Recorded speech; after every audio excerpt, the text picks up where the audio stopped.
Where there's water, there's life. Plants, animals, and people need water. I traveled through Saxony-Anhalt, and I've seen many exciting, impressive, peaceful, and idyllic things.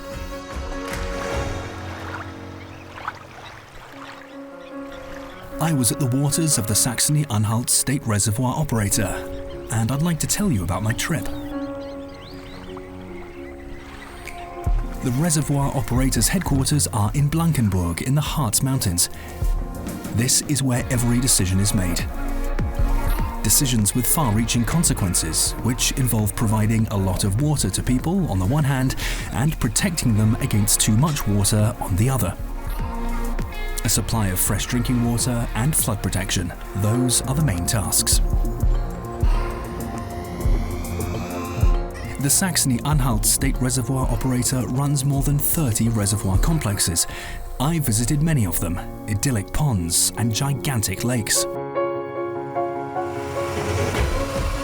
On my trip, I met many of the reservoir operator's employees who maintain the small dams and large reservoir walls to protect us against flooding in the future too. I also saw how they work together with partners from industry and science to guarantee the best drinking water to 1 million people in Saxony-Anhalt.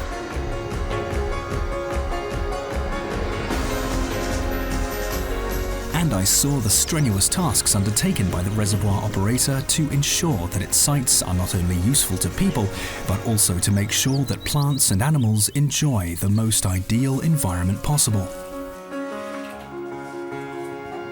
People can achieve quite a lot if they set themselves big goals and stick to them. And reservoir dams are great examples of this. Maybe you already know something of what I'm talking about. Maybe you're one of the thousands of annual visitors who the reservoir operator has let watch it at work. But I promise, I'll show you plenty of new things. Even the reservoir operator is constantly creating new concepts and rethinking old ones. All such ideas start at the headquarters in Blankenburg and spread out to all of Saxony-Anhalt. I followed these ideas and I saw how they are made real.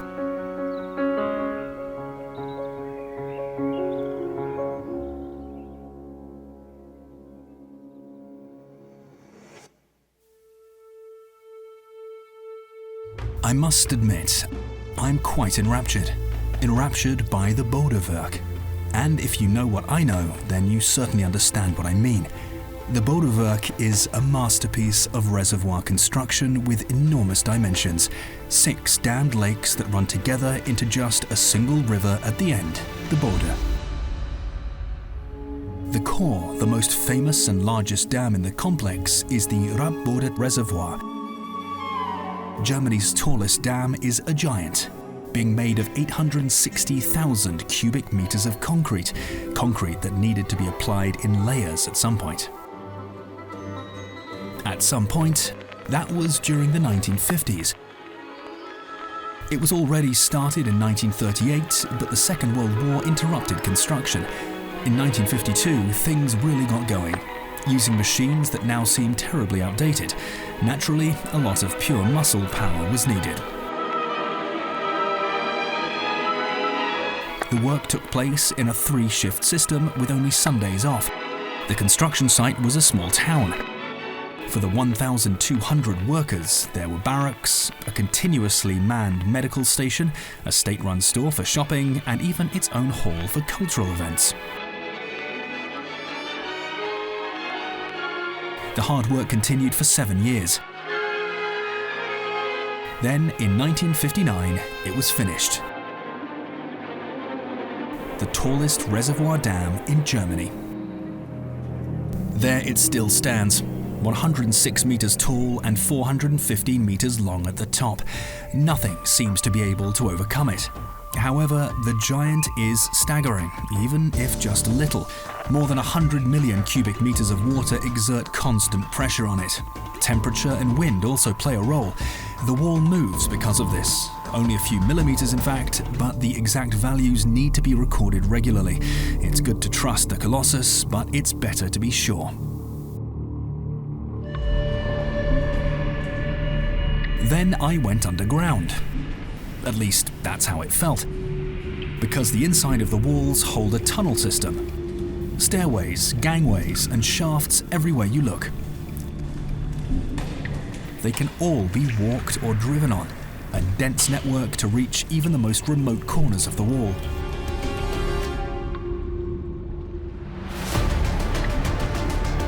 And all of this serves just a single purpose.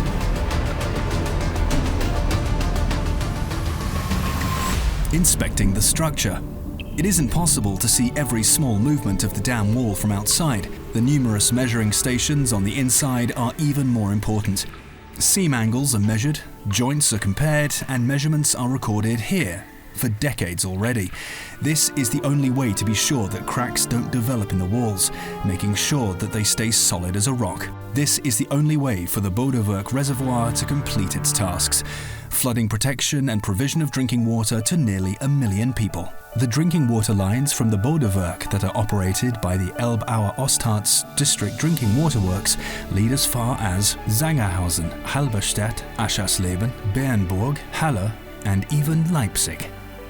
Two upstream parts of the Bodewerk are also important for the quality of the drinking water, the Hassel Auxiliary Dam and the Rappboder Auxiliary Dam. Preliminary drinking water cleaning takes place in both. Scientists come to the auxiliary dams regularly to check the quality.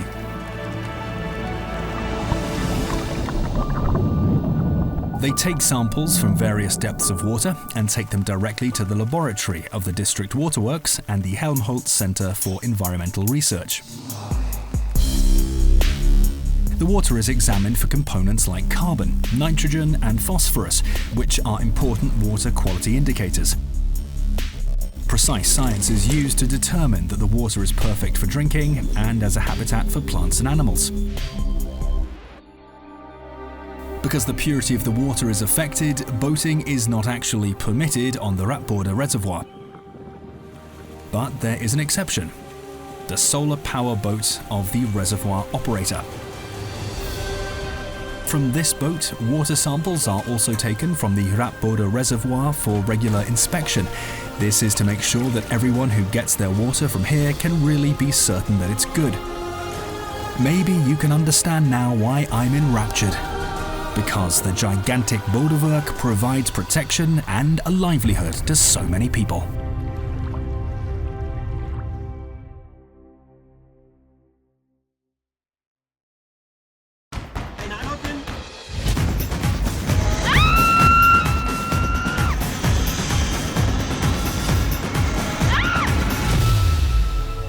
I must admit, I'm quite crazy.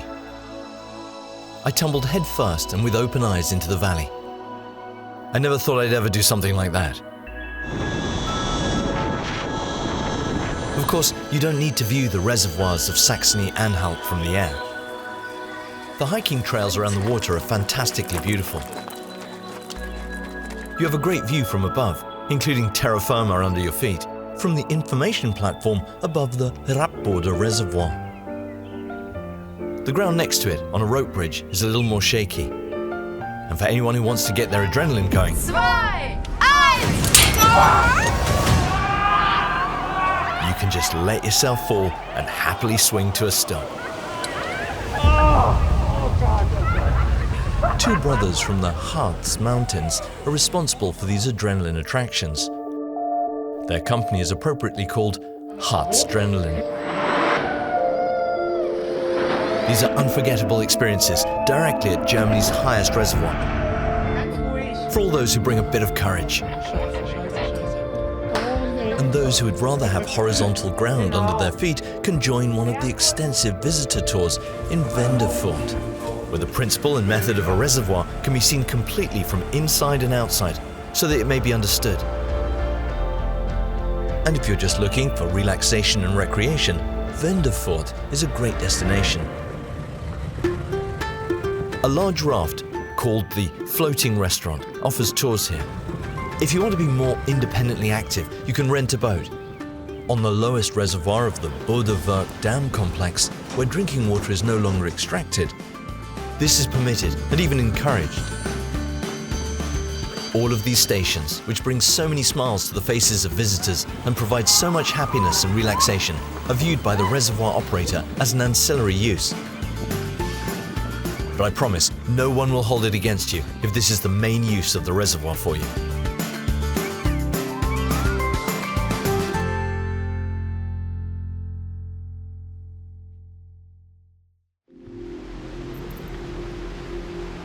I must admit, I'm quite disheartened. I feel so small and meaningless now that I've discovered the power of water. There are height differences at every reservoir wall where this power can be utilized. Talsperren Wasserkraft Sachsen-Anhalt GmbH, a subsidiary of the state reservoir operator, does this with the help of turbines. The interior of a turbine is like a ship's propeller, only that in this case, the water drives the propeller. In this way, environmentally friendly energy is generated at multiple reservoirs. For example, nearly every single drop of water that leaves the Bodewerk complex has run through a turbine. And at Venderfort alone, more than 3 million kilowatt hours of power are created every year, right under the eyes of the visitors.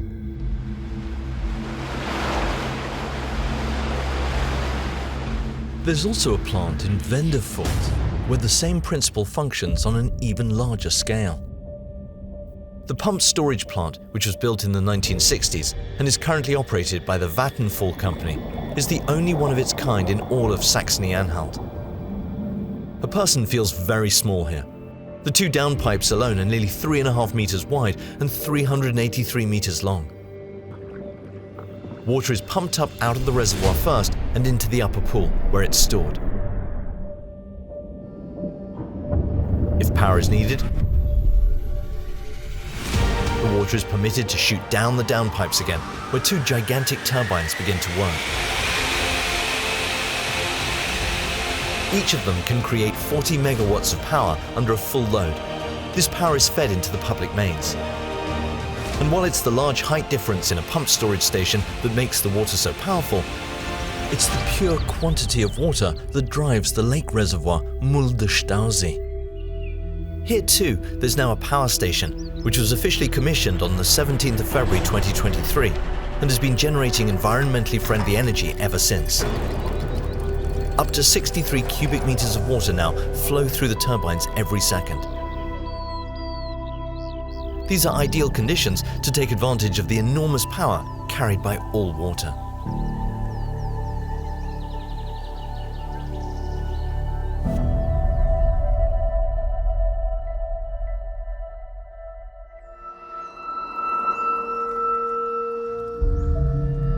I must admit, I'm quite distraught. Water had always been my friend till now. But sometimes it can be your enemy. When a flood threatens, protection is needed. Reservoirs are perfect for this. I watched how a new one is being constructed at the Wipper, a little river that you would hardly notice on a normal day. In case of a flood, the Wipper becomes a long reservoir for a short time. All of these meadows will then be submerged, because further above, the old Wipper reservoir is not able to hold the masses of water. In 1994, this happened. Back then, they said, flood of the century. Today, we understand climate change better, and there's fear of new catastrophes. Force is therefore taken out of the Wipper by allowing the area between the old reservoir and the new dam to flood. And this protects 21 towns that suffered millions in damages due to the flooding in 1994. But how severely may flood protection interfere with nature? This was discussed in and around Wipra for a long time. In the end, a compromise was reached. In this case, only a portion of the building materials are removed from the area. And in place of the trees that were removed, new trees were planted elsewhere by the reservoir operator. At the reservoir itself, I mainly saw stones, earth and concrete during my visit.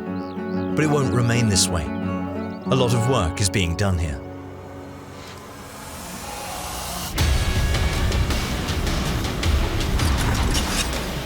Once everything is finished here, this will be mostly green. The passage structure concrete will then be nearly covered with a 17-meter tall dam featuring planted vegetation. If the Wipper remains calm, then it can pass by the dam. However, if it swells up and becomes destructive, then this is exactly where it will be stopped.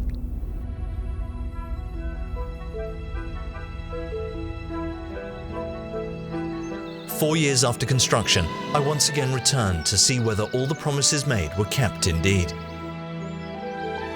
I was not disappointed. The dam with the culvert structure blends into the natural environment without losing sight of what it was intended to do, to provide protection for the communities behind it. On 4th September 2020, the plant was officially taken into operation. Since then, it has become clear the retention reservoir fully lives up to its name. And even in the quarry, which once provided the building material, there's life again, in a new biotope. Nature shows its full vigor. Should the water happen to do the same again, the people living along the Wipper River need not fear.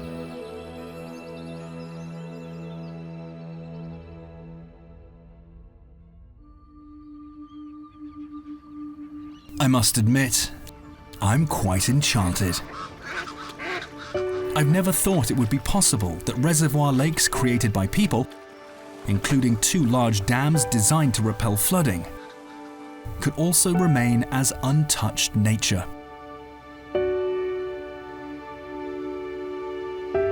But I've seen it myself in Kelbra at the base of Kufhäuser mountain in the most southwestern part of Saxony-Anhalt.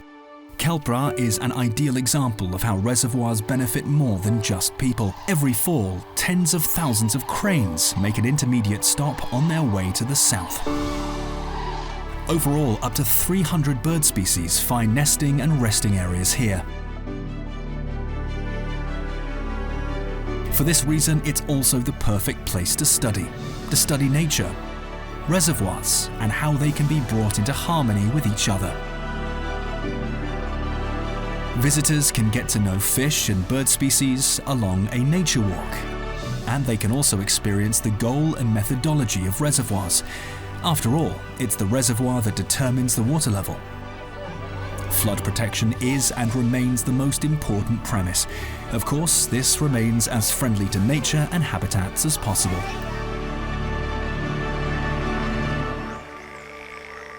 Even the oldest plants that the reservoir operator administrates, the Harz ponds, are friendly to the environment. Most of them were already created in the 17th and 18th century. At that time, they were used for mines, flood protection, and breeding fish. Mining is no longer active, but instead, these ponds have become important destinations for recreation. They continue to protect against flooding, and some fish breeding still operates here, which benefits fishermen. While the Harz ponds are mainly used for fishing carp and eels, a weir in the sidearm of the Helme has been developed extensively so that fish are able to multiply by allowing them to swim around the weir to access their spawning grounds in Thuringia. Blitze 15. This position used to be impassable for the fish, not anymore, because a fishway has been added. Some people refer to this as a fish ladder, and even a bypass would be a suitable term. However, the reservoir operator also has another job: stewardship of grassy areas, some of which are very large. Wherever the meadows aren't allowed to grow wild, either a mechanical lawnmower needs to be used, or a more natural version. Sheep enjoy an ideal grazing area, for example at the Kelbra reservoir.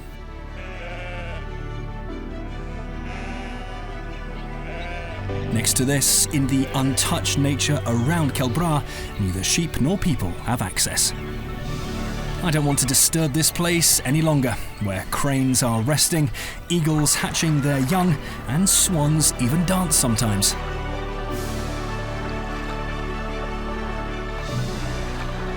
My trip has come to an end. However, just like the migrating birds, I'm sure I'll return again and again to Saxony-Anhalt's reservoirs.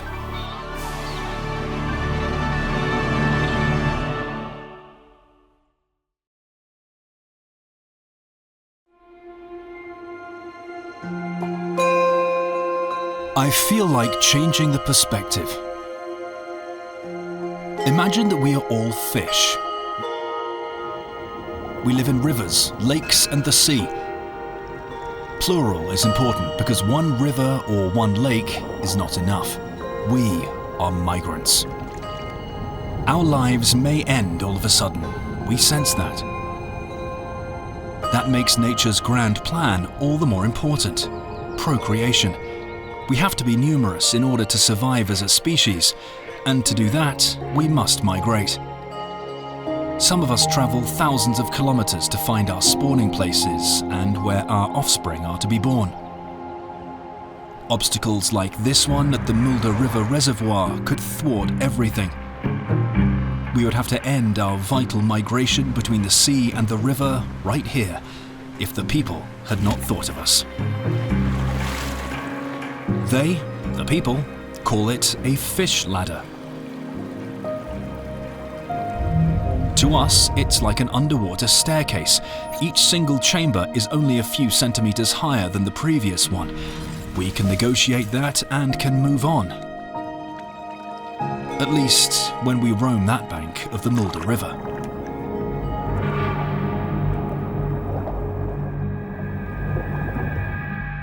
It became noisy on the other bank during the past years. We were startled by construction rumbling. The people were building a power plant with huge turbines. But what seemed like a curse to us in the beginning turned out to be a blessing.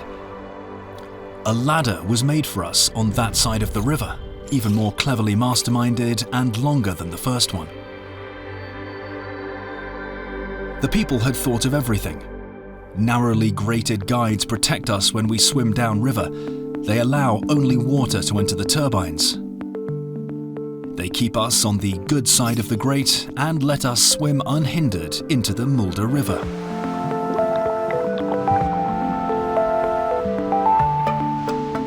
Big things spread quickly underwater by word of mouth.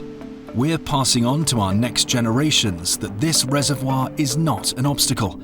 And so, from year to year, there will be more and more of us using the three facilities, the two fish ladders at the outlet and the shallow inlet that has been perfectly designed for us.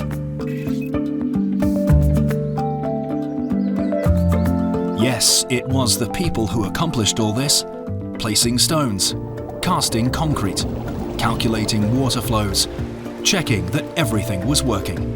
But to be honest, to us fish, it does not really matter who did it. The main thing is that nature's plan works, and for that purpose, we need to keep migrating on and on and on.